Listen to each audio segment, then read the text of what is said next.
Vamos lá, pessoal, continuando. Nós temos dois tipos de acidente de trabalho, né? Na verdade, não são dois tipos, na verdade são duas classificações, tá?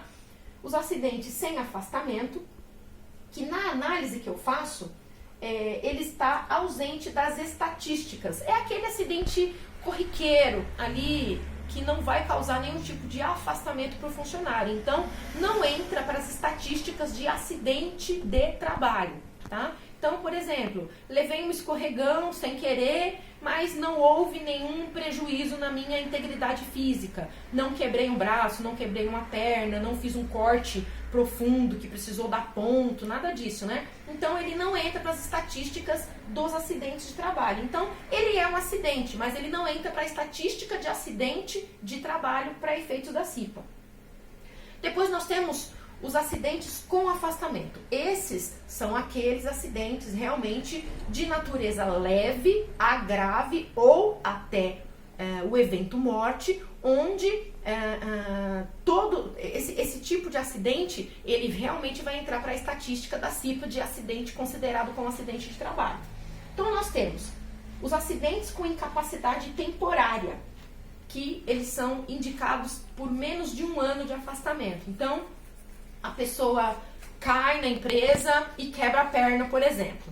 Dependendo do tipo de quebradura, idade, qual foi o osso que foi quebrado, tudo isso a pessoa vai precisar ficar afastada das suas funções durante um período. Se esse afastamento ele durar menos que 1 ano, ele está classificado como uma incapacidade temporária, tá? Do acidente, ele vai causar uma incapacidade para atividade laborativa. Durante menos de 1 ano a pessoa se recupera e volta a trabalhar de novo.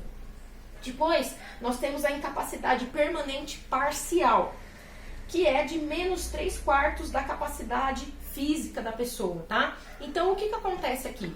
Acidentes onde a pessoa ela vai ficar com 3/4 da sua capacidade de exercer a sua função comprometida, tá? Principalmente hoje, a Previdência Social e os peritos, né, os médicos que fazem as perícias para dar o afastamento para a pessoa, eles sempre foram, mas estão cada vez mais rigorosos, né? Então, por exemplo, uma pessoa que por conta de um acidente de trabalho, ela ficou paraplégica, por exemplo. Então, ela ficou com a coluna vertebral dela comprometida, né?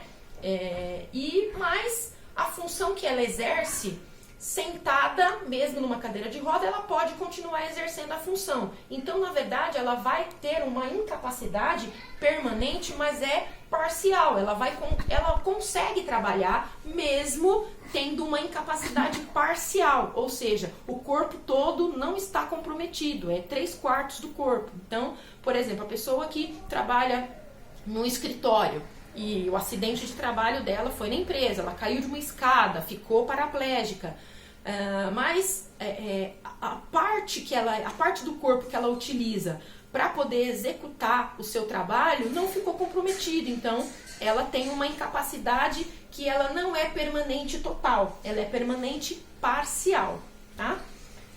Depois nós temos a incapacidade total permanente, onde menos de 3/4 ou mais da capacidade física da pessoa ficou comprometida.